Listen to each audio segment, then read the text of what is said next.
জন অবৈধভাবে ভর্তি হয়েছে, 150 জন।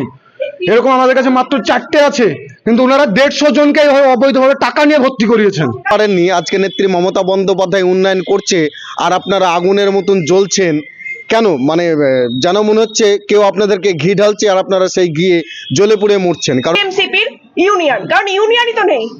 ইউনিয়ন রুমগুলো আমরা দেখতে পাচ্ছি বিভিন্ন জায়গায় বন্ধ করা হচ্ছে, কিন্তু তারপরেও তারা বাইরে থেকে কার্যকলাপ চালিয়ে যাচ্ছে ভাবে যে ওই সৈন্য থেকে আবার মহাশূন্য চলে যাওয়ার পরিকল্পনা হয়তো করছেন আপনারা, সেই পরিকল্পনা তো আপনাদের ঘি ঢেলে দেবে। অভিযোগ পাল্টা অভিযোগ চলছেই। বিধানসভা নির্বাচনের আগে মুর্শিদাবাদ জেলার ছাত্র রাজনীতি উত্তাল। কেন্দ্রবিন্দুতে মুর্শিদাবাদ ইউনিভার্সিটি।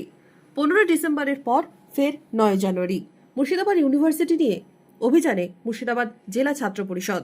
শুক্রবার মুর্শিদাবাদ ইউনিভার্সিটির কৃষ্ণনাথ কলেজ ক্যাম্পাসে মিছিল করে এসে উপাচার্যের ঘরের সামনে বিক্ষোভ দেখালো ছাত্র পরিষদ। অভিযোগ কি? 150 জন অবৈধভাবে ভর্তি হয়েছে, 150 জন।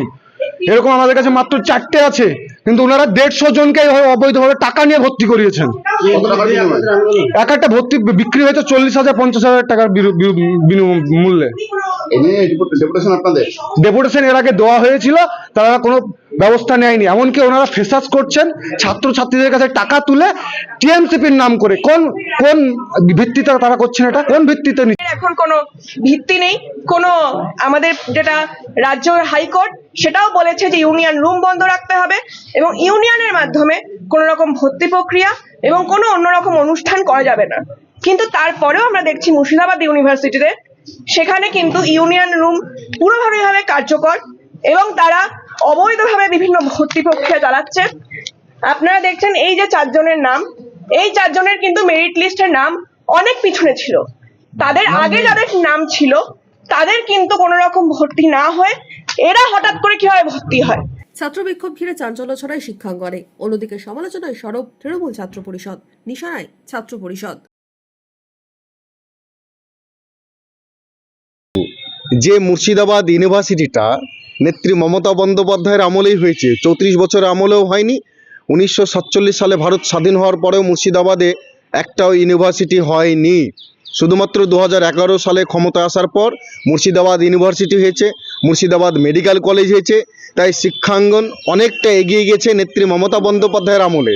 তাই আজকে আপনারা করতে পারেননি। আজকে নেত্রী মমতা বন্দ্যোপাধ্যায় উন্নয়ন করছে আর আপনারা আগুনের মতন জ্বলছেন কেন? মানে যেন মনে হচ্ছে কেউ আপনাদেরকে ঘি ঢালছে আর আপনারা সেই ঘিয়ে জ্বলে পুড়ে মরছেন। কারণ আপনারা পারেননি, করেননি, তাই আজকে আপনারা কুৎসা করার জন্য বসে আছেন।